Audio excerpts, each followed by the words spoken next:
O mundo que nos rodea veríamoslo plano se só tivésemos un ollo.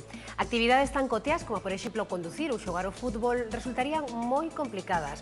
O noso cerebro recibe as imaxes de dous ollos para poder medir as distancias con precisión.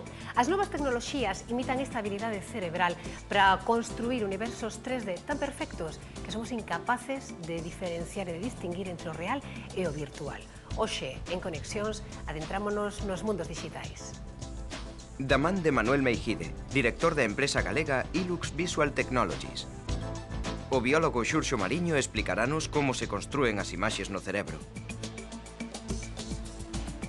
Moncho Núñez, director do Museo Nacional de Ciencia e Tecnoloxía, vai nos amosar un dos primeiros aparellos para ver imaxes en movimento.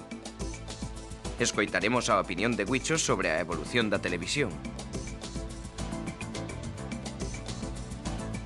E ademais coñeceremos como funciona o cine en 3D e cara a onde van as novas tecnoloxías da imaxe. Os domingos ás 3:20 conecta coa Televisión de Galicia.